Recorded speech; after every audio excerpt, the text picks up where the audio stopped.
नमस्कार, शाम के 7 बजने को है। देश के सबसे विश्वसनीय, लोकप्रिय और नंबर 1 शो शंखनाद में आप सभी का स्वागत है। मैं हूं आपके साथ चित्रा त्रिपाठी। आज सोनिया गांधी से ईडी ने पूछताछ की तो कांग्रेस सड़क पर उतर आई, जमकर संग्राम हुआ। आपको बताएंगे पूरी की पूरी खबर, लेकिन शो की शुरुआत राष्ट्रपति चुनाव को लेकर चल रही मतगणना के साथ करेंगे। इस वक्त की बड़ी खबर आपको देते हैं। राष्ट्रपति चुनाव में एनडीए उम्मीदवार द्रौपदी मुर्मू जीत के बेहद करीब पहुंच गई हैं। द्रौपदी मुर्मू का जीतना लगभग तय हो चुका है। सिर्फ औपचारिकता इंतजार इस बात का कि जल्द से जल्द इस बारे में जानकारी दी जाए, घोषणा की जाए।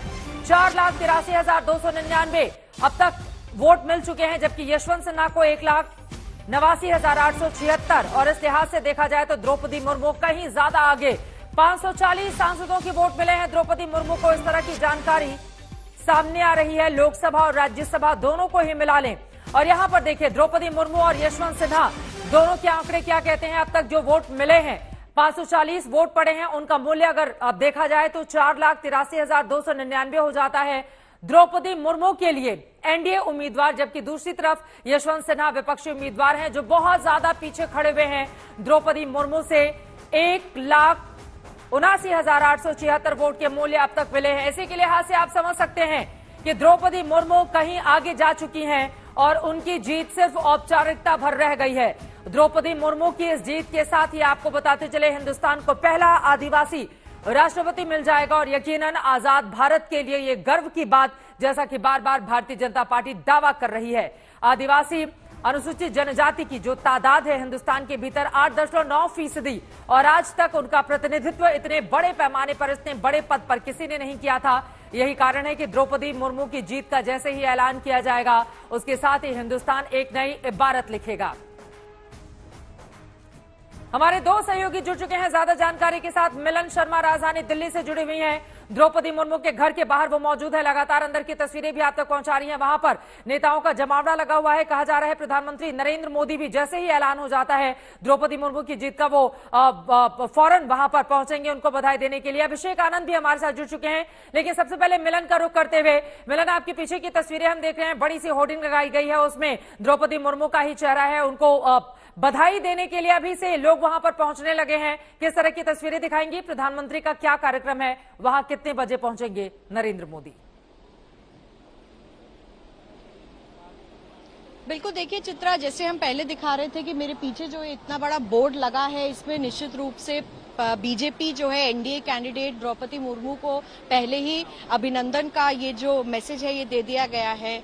जहां तक प्रधानमंत्री मोदी के आने की बात है, उनका इंतजार हो रहा है, लेकिन इंतजार इसका भी हो रहा है कि पूरी काउंटिंग जब तक खत्म नहीं हो जाती एक औपचारिक तरीके से, उसका भी इंतजार किया जा रहा है। अभी जितने राउंड चले हैं काउंटिंग के, उसमें द्रौपदी मुर्मू आगे दिखाई दी हैं, लेकिन आप तैयारियों से देख सकते हैं। मैं यहाँ पर दिखाना चाहूंगी अशोक बनोज जी से कि लाल carpet, red carpet roll out किया गया है, सारी सजावट कर दी गई है, सिक्योरिटी अपनी तरफ है और कुछ लोग हमने देखे वो फूल मालाएं लेकर भी पहुंचे हैं। लेकिन जब तक प्रधानमंत्री नहीं आते तो एक सिक्योरिटी का दायरा तो बना ही रहता है और इसी कारण से ज्यादा लोगों को फिलहाल अंदर आने की अनुमति नहीं दी जा रही है। मेरे पीछे आप देख रहे हैं कि सिक्योरिटी का जमावड़ा अभी भी बना हुआ है। यहाँ पे जी किशन रेड्डी पहुंचे हुए हैं, धर्मेंद्र प्रधान पहुंचे हुए हैं, गजेंद्र सिंह शेखावत पहुंचे हुए हैं, तमाम बीजेपी के बड़े नेता यहाँ पर इस वक्त हैं। तो जाहिर सी बात है कि इंतजार हो रहा है, लेकिन देखना यह भी होगा कि किस तरीके से यहाँ पर प्रधानमंत्री आएंगे, द्रौपदी मुर्मू जी से मिलेंगे।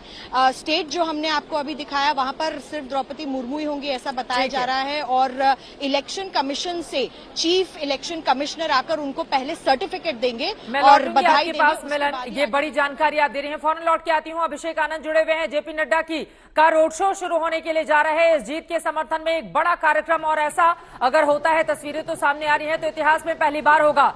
अभिषेक, किस तरह की तस्वीरें दिखाएंगे हमारे दर्शकों को आप? देखिए चित्रा, हमारे पीछे दिल्ली बीजेपी का पूरा कैवलकेड चल रहा है। अध्यक्ष है, उसके साथ सांसद है और तमाम नेता इस ओपन कार के ऊपर रोड शो कर रहे हैं। साथ में ढोल नगाड़े हैं, बीन बज रहा है और तमाम की तादाद में, मैं इस वक्त काउंट नहीं कर पा रहा हूँ, मुझे लगता है सैकड़ों की तादाद में समर्थक हैं जो इस पूरे रोड पर निकल चुके हैं। पंथ मार्ग से ये रोड शो शुरू हुआ है। गाड़ी में कौन कौन से बड़े नेता मौजूद हैं अभिषेक? उनको शामिल माइक होना अपने था पास इसमें, लगाइए, लेकिन पास फिलहाल वो लेकर आइए, शामिल नहीं प्लीज। हो पाए हैं अभी तक। और कौन कौन से बड़े नेता जो गाड़ी पर दिखाई दे रहे हैं उनके बारे में भी जानकारी दिया। जी देखिए, मीनाक्षी लेखी हैं यहाँ पर, सांसद आपको नजर आ रहे हैं, डॉक्टर हर्षवर्धन है, दिल्ली बीजेपी के अध्यक्ष आदेश गुप्ता के साथ साथ नेता प्रतिपक्ष इसके साथ साथ जो तमाम बीजेपी के बड़े चेहरे हैं दिल्ली बीजेपी के। एमसीडी इलेक्शन इसी साल है चित्रा, और जिस तरीके से ये हो रहा है आप देख रहे हैं, मनोज तिवारी, रमेश बिधूड़ी और तमाम कुलजीत चहल, साथ ही साथ विजय गोयल, तमाम बड़े चेहरे एक साथ मंच साझा कर रहे हैं, एक साथ इस ओपन कार के ऊपर जा रहे हैं और तमाम समर्थक उनके लगातार ये इस रैली में और लोग शामिल होते जा रहे हैं। चारों तरफ से ट्रैफिक को फिलहाल बंद कर दिया गया है, काफी तादाद में समर्थक जुट गए हैं। राष्ट्रपति चुनाव में चित्रा इस तरीके की रैली जो है वो पहली बार देखने को मिल रही है, वो भी दिल्ली में, दिल्ली के बीच में इस तरह की रैली पहली बार देखने को मिल रही है। काफी तादाद में समर्थक हैं, हाथों में तिरंगा लिए हुए हैं। आदिवासी समुदाय से भी लोगों को बुलाया गया है और आदिवासी महिलाओं का खास नृत्य भी इसी के बीच बीच में चला है। उसके बाद मंच से संबोधन, काफी देर तक जेपी नड्डा का इंतजार रहा, लेकिन चूंकि रिजल्ट आने में देर हुआ उसकी वजह से इस रैली को फिलहाल आगे बढ़ा दिया गया है। चित्रा, रोड शो किया जा रहा है, ये तस्वीरें अपने आप में बेहद दिलचस्प हैं। भारतीय जनता पार्टी के 7 सांसदों की मौजूदगी है, जैसा कि आप देख पा रहे हैं। जेपी नड्डा को भी शामिल होना था, लेकिन अभी रिजल्ट के आने में थोड़ा वक्त है, इस वजह से बीजेपी के राष्ट्रीय अध्यक्ष तो शामिल नहीं हुए हैं, लेकिन वहां पर जश्न की तस्वीरें आप देख पा रहे हैं।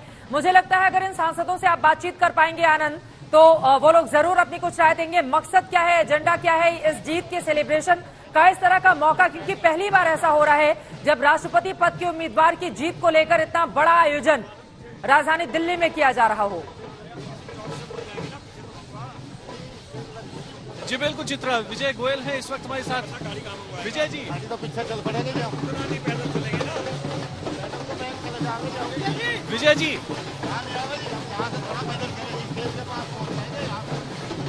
पैदल पहुंच जाएंगे स्टेज के पास। सर पहली बार इस तरह का आयोजन हो रहा है राष्ट्रपति चुनाव के बाद, पहली बार इस तरह का आयोजन हो रहा है। हमारे संवाददाता बातचीत करने की कोशिश कर रहे हैं। बीजेपी बेहद उत्साहित है, जैसा कि तस्वीरों में आप देख पा रही हैं। लगातार विजय गोयल बातचीत करते हुए आज तक से अपनी खुशी यकीनन उनकी ओर से शेयर की जा रही होगी। मिलन भी हमारे साथ लगातार जुड़ी रहेंगी। जैसे ही रिजल्ट डिक्लेयर किया जाता है, फाइनल अनाउंसमेंट होता है, आपको फौरन लेकर चलेंगे इस बड़ी खबर पर। लेकिन दूसरी बड़ी खबर का हम रुख करते हुए, सोनिया गांधी को ईडी ने नया नोटिस जारी किया है। इस वक्त की बड़ी खबर, सोनिया गांधी जिनसे आज पूछताछ हुई है, अब ईडी ने उनको नया नोटिस जारी कर दिया है, फिर से करेगी पूछताछ। ये बड़ी जानकारी निकलकर सामने आ रही है। नेशनल हेराल्ड मामले में ईडी ने नया समन भेजा है और 25 जुलाई को पूछताछ के लिए बुलाया है। आप एक संयोग भी देख सकते हैं कि एक तरफ आज ही जहां रिजल्ट का अनाउंसमेंट हो रहा है राष्ट्रपति चुनाव को लेकर, तो वहीं दिन में सोनिया गांधी से पूछताछ हुई है। हालांकि इसके पहले भी 2 बार उनको समन भेजा गया था, लेकिन खराब सेहत का हवाला देकर उनकी ओर से उसमें शामिल वो नहीं हो पाई थी। 25 तारीख को जब राष्ट्रपति पद जो भी जीतेगा वो यकीनन द्रौपदी मुर्मू, अभी तक के आंकड़े यही बता रहे हैं, वो उस दिन शपथ लेंगी। लेकिन उसी दिन नेशनल हेराल्ड मामले में ईडी के सामने फिर से सोनिया गांधी को जाना पड़ेगा। आज पूरे दिन इस पूरे मामले में क्या कुछ हुआ है उसको बताती हुई हमारी ये रिपोर्ट देखिए।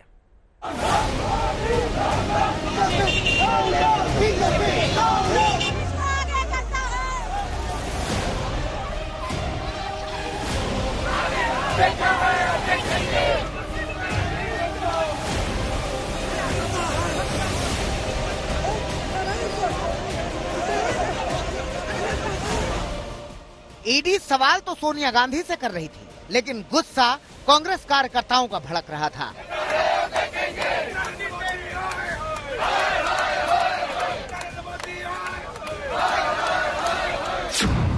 किसी ने कार फूंक दी,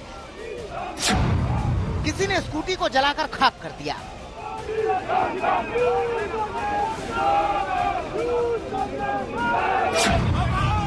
ट्रेन रोक दी गई, सड़क जाम कर दी गई।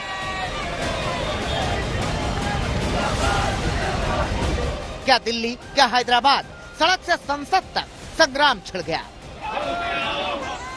कार्यकर्ता भड़के, मंत्री भड़के, मुख्यमंत्री भड़के, पूर्व मंत्री भी भड़के। हमारे साथ लगातार सचिन पायलट जयराम रमेश भी पीछे हैं और ये लोग चलते हुए Shakti Singh Govil, P Chidambaram. Sir, what kind of action, how you will say that police is stopping all of you to go towards ED? I don't know what they're going to do. We are going to go to the ED's office. Let us see what they do. Police ने आपको आगे जाने से रोका है, इसको किस तरीके से? पूरे ऑफिस को छावनी बना दिया है। पुलिस का बल का दुरुपयोग कर रहे हैं। कब तक चलेगा? लोकतंत्र में आवाज अपनी रखने का अगर अधिकार नहीं है, फिर क्या बचेगा इस देश के अंदर? करीब 12 बजे सोनिया गांधी ईडी के दफ्तर पहुंची। साथ में राहुल गांधी और प्रियंका गांधी भी मौजूद थे, लेकिन काफिला जैसे जैसे आगे बढ़ता गया, हंगामा भी तेज होता गया। कांग्रेस दफ्तर के ठीक बाहर की तस्वीरें और आपको दिखाएं कि ये जो पूरी गाड़ियों का काफिला है, इसमें सोनिया गांधी, राहुल गांधी, प्रियंका गांधी सबसे आगे वाली गाड़ी में, और यहाँ कांग्रेस कार्यकर्ताओं का हुजूम जो कि बैरिकेड को पहले ही गिरा चुका है और कोशिश ये कर रहा है कि किसी भी तरीके से सोनिया गांधी के साथ पहुंच जाए। लेकिन पुलिस ने धारा 144 लागू की हुई है। पुलिस वालों के साथ कांग्रेस जो नेता है उनकी हाथापाई भी हो रही है। दिल्ली में सुरक्षा के कड़े इंतजाम, जगह जगह बैरिकेडिंग लगाई गई, लेकिन दिल्ली की सड़कें जंग के अखाड़े में तब्दील हो गई।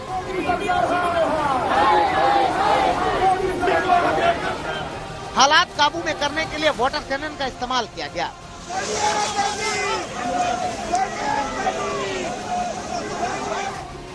कांग्रेस का हर बड़ा चेहरा सड़कों पर नजर आया, जिन्हें इस पूछताछ में सरकार की साजिश नजर आ रही है। जरा तस्वीरें तब तक आपको दिखाते हैं कि यहाँ पे गाना हो रहा है, भजन हो रहा है, नारेबाजी भी हो रही है और कांग्रेस कार्यकर्ता यहाँ पे सड़क पर नजर आ रहे हैं। ईडी के पीछे छुपकर कायर मोदी सरकार प्रहार कर रही है। हम ना डरेंगे, ना दबेंगे, ना झुकेंगे। गहलोत साहब, किस तरह से आप लोग यहाँ पे विरोध कर रहे हैं? क्या आपको लगता है जनता भी जुड़ेगी इससे, कि जनता मानेगी? पूरे देश में जनता जुड़ी हुई है। लोग ऐसे एक्शन को लाइक नहीं करते हैं। आम कार्यकर्ता, आम लोग कंडेम कर रहे हैं।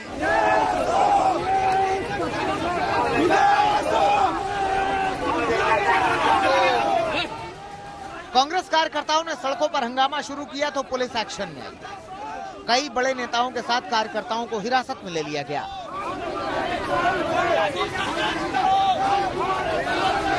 एक्सक्लूसिव तस्वीरें आपको उस बस की दिखा रहा है जिसमें तमाम राज्यसभा और लोकसभा के सांसद निकल पड़े हैं। संसद से सड़क तक कोशिश है आवाज अपनी पहुंचाने की। चलिए, अधीर जी, लगातार कहा जा रहा है कि ईडी जो है एक तरीके से पूरी, आप लोग का आरोप है कि पूरी दुश्मनी पूरी करी है सरकार की।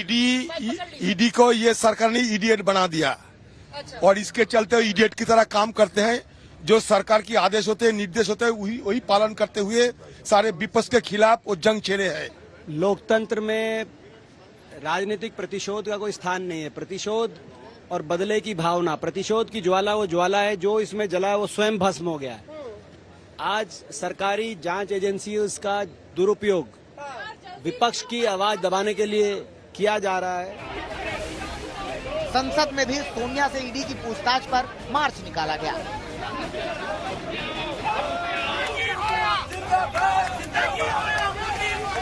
सड़कों के अलावा रेलवे को भी कांग्रेस कार्यकर्ताओं ने टारगेट किया। दिल्ली में कांग्रेस कार्यकर्ताओं ने 3 ट्रेन रोक दी और सरकार के खिलाफ जमकर नारेबाजी की।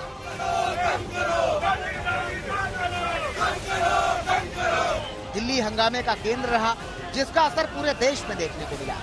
दिल्ली में इस प्रदर्शन को सत्याग्रह का नाम दिया गया, लेकिन देश के कई हिस्सों में प्रदर्शन उग्र हो गया। बेंगलुरु में ईडी दफ्तर के बाहर यूथ आक्रामक हो गए, जहां एक गाड़ी को आग के हवाले कर दिया गया।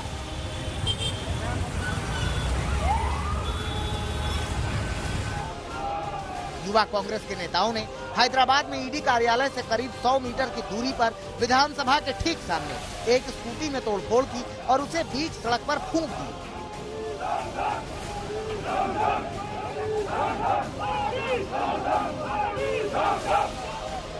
जम्मू से लेकर केरल तक और असम से लेकर महाराष्ट्र तक कांग्रेस कार्यकर्ता सड़कों पर उतरे। क्या पूरब, क्या पश्चिम, क्या उत्तर, क्या दक्षिण, हर जगह विरोध प्रदर्शन की तस्वीरें नजर आएंगी। आप देख सकते हैं कि कांग्रेस पार्टी के कार्यकर्ता और नेता यहाँ पर उग्र प्रदर्शन कर रहे हैं और मोदी सरकार के खिलाफ नारेबाजी कर रहे हैं। इनका कहना है कि मोदी सरकार जो उनके जो राइवल्स हैं, राजनीतिक विरोधी है, उनको निशाना बना रही है। ऐसा यहाँ पर कांग्रेस पार्टी के कार्यकर्ताओं का आरोप है और यहाँ पर आप देख सकते हैं कि भारी संख्या में कांग्रेस पार्टी के कार्यकर्ता प्रदर्शन कर रहे हैं।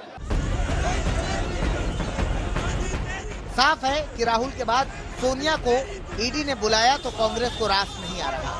पूछताछ के पहले ही दिन कांग्रेस के तेवर बता रहे हैं कि ये लड़ाई अभी लंबी चलने वाली है। दिल्ली से चित्रा त्रिपाठी, मौसमी सिंह, मिलन शर्मा, सुप्रिया भारद्वाज और कुमार कुणाल के साथ आज तक ब्यूरो। आज सुबह सोनिया गांधी ईडी के दफ्तर पहुंची तो ईडी के पास सवालों की लंबी लिस्ट तैयार थी। वो सवाल जिनका जवाब उन्हें सोनिया गांधी से चाहिए था, वो सवाल जिसे लेकर गांधी परिवार सवालों के घेरे में है। पूछताछ का पहला दौर खत्म हुआ, लेकिन अभी ईडी को पूरे जवाब नहीं मिले हैं। ऐसे में सोमवार को एक बार फिर सोनिया गांधी को दोबारा पूछताछ के लिए बुलाया गया है।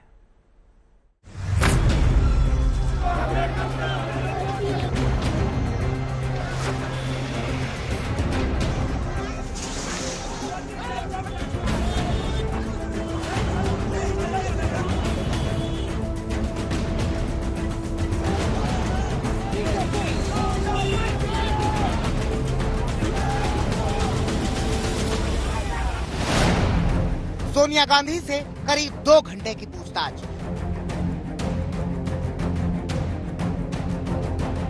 नेशनल हेराल्ड से जुड़े हर सवाल का जवाब। सोनिया के साथ राहुल आए, प्रियंका आई और साथ में आया वो हंगामा जिसकी तस्वीर देश भर से सामने आई।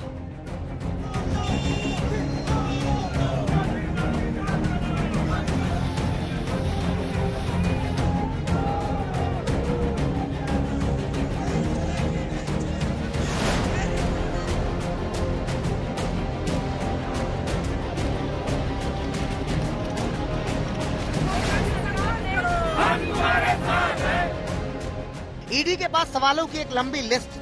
कुछ जवाब वो राहुल गांधी से ले चुके हैं तो कई जवाब उन्हें सोनिया गांधी से चाहिए। सूत्रों के मुताबिक सोनिया से पूछताछ का जिम्मा असिस्टेंट डायरेक्टर रैंक के अधिकारी को दिया गया है। कुछ सवाल जो पूछताछ का हिस्सा बताए जा रहे हैं वो यूं हैं। यंग इंडियन कंपनी के साथ आपके क्या संबंध है? यंग इंडियन में आप शेयर होल्डर क्यों बनी? आप यंग इंडियन की निदेशक क्यों बनी? यंग इंडियन कंपनी का कामकाज क्या था? क्या यंग इंडियन लिमिटेड चैरिटेबल संस्था है? चैरिटेबल संगठन है तो परोपकार के काम क्यों नहीं? कांग्रेस और एजेएल के बीच क्या लेन देन हुआ? यंग इंडियन एजेएल का अधिग्रहण कर रही है, क्या आपको पता था? एजेएल के पास कौन कौन सी संपत्तियां थी? एजेएल की संपत्तियों का क्या क्या इस्तेमाल होता था? आज कांग्रेस अध्यक्ष ईडी के सामने पेश हुई। कानून मुताबिक करीब 2-2.5 घंटे वहां रही। उसके बाद ईडी ने कहा हमें और कुछ आपसे सवाल पूछने नहीं है, आप जा सकती हैं। कांग्रेस अध्यक्ष ने कहा नहीं, जो कुछ अब आपके पास सवाल हैं आप मुझे पूछिए। मैं यहाँ 8 बजे 9 बजे रात तक बैठने के लिए तैयार हूँ। मैं कल भी आ सकती हूँ, पर क्योंकि मुझे दवाई लेना है, मैं कोविड मरीज हूँ, तो मुझे बता दीजिए पहले कि 1-2 दिन आप मुझसे सवाल करेंगे। ईडी ने कहा नहीं, आज आपकी जरूरत नहीं है, कल भी जरूरत नहीं है। तो कांग्रेस प्रेसिडेंट की ओर से एक निवेदन गया है कि अगर कुछ सवाल बाकी हैं तो सोमवार को पूछताछ करें, वो जाने के लिए तैयार है। अब ईडी ने 25 जुलाई को सोनिया गांधी को दोबारा पूछताछ के लिए बुलाया है। यानी ये हंगामा एक बार फिर आपको 25 जुलाई को देखने को मिल सकता है, क्योंकि अब ये जंग बीजेपी बनाम कांग्रेस हो गई है।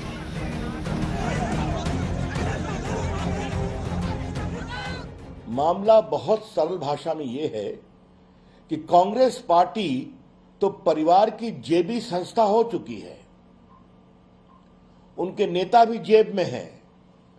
अब कांग्रेस पार्टी की संपत्ति भी परिवार के जेब में लाई जा रही है, यही ये मामला है। बहुत दुर्भाग्यपूर्ण है। ये वास्तव में इस्तेमाल इसलिए की जा रही है क्योंकि ढांकने का प्रयत्न है। 75 वर्ष भारतीय स्वतंत्रता के बाद किसी सरकार ने, किसी रंग की सरकार ने, बीजेपी हो नॉन बीजेपी हो, इस प्रकार की प्रतिशोध की राजनीति, इस प्रकार की दुराग्रह की राजनीति नहीं दिखाई है जो इस सरकार ने दिखाई है। अपनी पपेट एजेंसियों का दुरुपयोग करके उनको द्वेष द्वारा विपक्ष के हर तबके के विरुद्ध दुरुपयोग से इस्तेमाल करना। कांग्रेस बीजेपी पर लगातार एजेंसियों के गलत इस्तेमाल का आरोप लगा रही है, तो वहीं बीजेपी कांग्रेस पर जांच से डरने का आरोप लगा रही है। दुरुपयोग क्यों मेरे को लग रहा है, मैं अपने अनुभव से बोल रहा हूं, क्योंकि जब 2018 में राजस्थान के इलेक्शन थे, उस टाइम यहाँ मेरे ऑफिस में रेड हुआ। उसके बाद जब जनरल इलेक्शन से 2019 में, तब मुझे बुलाया गया और ये दिखाई देने के लिए कि गलत तरीके से गांधी परिवार को या मुझे या कांग्रेस को ये हो। पर देखिए, चाहे आप आज जितने भी आप जगहें बंद कर दें कि लोग आंदोलन ना कर पाएं कि ये गलत हो रहा है, एजेंसियों का गलत इस्तेमाल किया जा रहा है। बात ये है कि कांग्रेस का मानसिकता ये है कि देश का कोई भी संस्था एक परिवार को छू नहीं सकता है, वो परिवार सबसे ऊपर है, ये कांग्रेस का मानना है। ईडी ने इससे पहले सोनिया गांधी के बेटे और कांग्रेस नेता राहुल गांधी से इस मामले में 5 दिन तक 50 घंटे से ज्यादा समय की पूछताछ की थी। अब सोनिया से सवालों का सिलसिला शुरू हुआ है, जिसकी अगली तारीख सोमवार को मुकर्रर की गई है, जो इस जंग का अगला पड़ाव होगा। दिल्ली से चित्रा त्रिपाठी, मौसमी सिंह, मिलन शर्मा, सुप्रिया भारद्वाज और कुमार कुणाल के साथ आज तक ब्यूरो। इधर लखनऊ के लुलु मॉल पर चल रहे विवाद के बीच समाजवादी पार्टी के विधायक आजम खान से सवाल किया गया कि वो लुलु मॉल को लेकर क्या सोचते हैं। जवाब क्या मिला, सुनिए। हमने ना लुलु देखा ना लोलू देखा, हम आज तक किसी मॉल में गए नहीं। जो लोग जानते हैं उनसे पूछिए, लुलु लोलो टूलू टोलो, क्या साला यार बताओ, ये भी कोई बात है? लुलु लुलु और कोई काम ही नहीं है लुलु। वैसे सरकारी काम में बाधा डालने और चक्का जाम के आरोप में आजम खान मुरादाबाद कोर्ट में पेशी के लिए आए थे। इस दौरान उनसे सवाल किया गया कि उन पर आरोप क्या है, तो उन्होंने क्या जवाब दिया, अब वो जानिए। मुलजिम बल्कि मुजरिम नहीं, मुलजिम हाजिर है, और ऐसा मुलजिम है जो बकरी का डकैत है, मुर्गी का डकैत है, भैंस का डकैत है, किताबों का डकैत है, फर्नीचर का डकैत है, और ऐसा डकैत है जिसने मंत्री रहते हुए 4थी बार मंत्री, 9वीं बार एमएलए, अब 10वीं बार एमएलए, 2 बार का एमपी, लीडर अपोजिशन, बीवी असिस्टेंट प्रोफेसर, 2 बार की, 1 बार राज्यसभा और 1 बार विधानसभा की सदस्य, मेरा बेटा जो गलगोटिया से एमटेक पास, 2री बार का एमएलए। लेकिन हमने सबने मिलकर मिनिस्टर रहते हुए शराब की दुकान लूटी, डाका मारा और 16,900 रुपए गले से लूट कर ले गए। शराब की बोतलें देखिए, और शराब की बोतलें देखिए, स्तर हमारी व्यवस्था का, हमारे राजनेताओं का स्तर देखिए, विचारों का स्तर देखिए। पहले नंबर का माफिया, यूनिवर्सिटी का फाउंडर, बच्चों के सीबीएसई बोर्ड के 4 स्कूल चलाने वाला फाउंडर, माफिया नंबर 1 देश का। जिस गृह मंत्रालय को यह मालूम है कि मैं माफिया नंबर 1 हूं, देश की सरहदों की रखवाली कैसे करेंगे? क्या है इंटेलिजेंस? कहाँ है इंटेलिजेंस? सर, मुझे फांसी पर चढ़ाने के लिए देश के साथ इतना बड़ा धोखा, इतना बड़ा फ्रॉड। अंधा हूं, दिखता ही नहीं, बहरा हूं, सुनाई नहीं देता, गूंगा हूं, बोल नहीं सकता। लिहाजा एक अंधे को, एक गूंगे को, एक बहरे को क्या राजनीति दिखाई देगी? देखते रहिए आज तक। आज तक HD, सबसे तेज, सबसे ज्यादा।